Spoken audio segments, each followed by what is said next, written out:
ಇನ್ನ ಒಂದು ಆ ಮಚ್ಚನ್ನ ಬಿಸಾಕಿರುವಂತ ಜಾಗಕ್ಕಾಗಿರ್ಬೋದು, ಅದನ್ನೂ ಕೂಡ ಬೇರೆ ಬೇರೆ ರೀತಿಯಂತಹ ಪೋರ್ಟ್ರೇಗಳನ್ನ ಮಾಡ್ತಿದ್ದಾರೆ. ಸೊ ಏನ್ ಹೇಳ್ತೀರಾ ರಜತ್ ಅವ್ರು?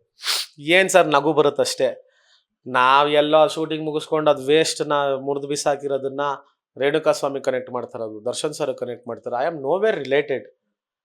ಅವನು ಯಾವನೋ ಸತ್ನಂತೆ ಅವನ ಸಾವಿಗೆ ನನಗೆ ಲಿಂಕ್ ಮಾಡಿದ್ರೆ ನಂಗೆ ನಗು ಬರುತ್ತೆ. It feels a joke.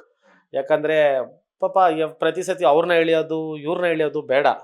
ಅಕಸ್ಮಾತ್ ಆ ಥರ ಆಗಿದ್ರೆ ನಾನು ಆ ಜಾಗಕ್ಕೆ ಯಾಕೆ ಹೋಗಿಸ್ತಿದ್ದೆ, ಬೇರೆ ಕಡೆ ಎಸಿತಿದ್ದೆ. Basic common sense. ಸೊ ಮಾಡಬಾರ್ದು ಆ ಥರ ಎಲ್ಲ, ತಪ್ಪು ಅನ್ಸುತ್ತೆ ಸರ್.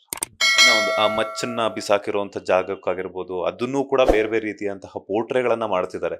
ಸೊ ಏನ್ ಹೇಳ್ತೀರಾ ರಜತ್ ಅವ್ರು? ಏನ್ ಸರ್ ನಗು ಬರುತ್ತಷ್ಟೇ. ನಾವ್ ಎಲ್ಲೋ ಶೂಟಿಂಗ್ ಮುಗಿಸ್ಕೊಂಡು ಅದು ವೇಸ್ಟ್ನ ಮುರಿದು ಬಿಸಾಕಿರೋದನ್ನ ರೇಣುಕಾ ಸ್ವಾಮಿ ಕನೆಕ್ಟ್ ಮಾಡ್ತಾರದು, ದರ್ಶನ್ ಸರ್ ಕನೆಕ್ಟ್ ಮಾಡ್ತಾರೆ. I am no wear related.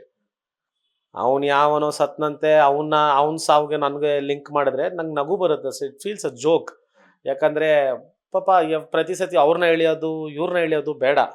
ಅಕಸ್ಮಾತ್ ಆ ಥರ ಆಗಿದ್ರೆ ನಾನು ಆ ಜಾಗಕ್ಕೆ ಯಾಕೆ ಹೋಗಿಸ್ತಿದ್ದೆ, ಬೇರೆ ಕಡೆ ಎಸಿತಿದ್ದೆ. Basic common sense. ಸೊ ಮಾಡಬಾರ್ದು ಆ ಥರ ಎಲ್ಲ, ತಪ್ಪು ಅನ್ಸುತ್ತೆ ಸರ್. ಲೇಟೆಸ್ಟ್ ಹಾಗೂ ಇಂಟ್ರೆಸ್ಟಿಂಗ್ ಸುದ್ದಿಗಳಿಗಾಗಿ ಬಾಸ್ ಟಿವಿ ಕನ್ನಡ ಚಾನೆಲ್ನ ಸಬ್ಸ್ಕ್ರೈಬ್ ಮಾಡಿ. ಹಾಗೆಯೇ ಬೆಲ್ ಐಕಾನ್ ಪ್ರೆಸ್ ಮಾಡಿ. ಇದರ ಜೊತೆಗೆ ಫೇಸ್ಬುಕ್, ಇನ್ಸ್ಟಾಗ್ರಾಮ್, ಎಕ್ಸ್ನಲ್ಲೂ ಮಿಸ್ ಮಾಡದೆ ಫಾಲೋ ಮಾಡಿ.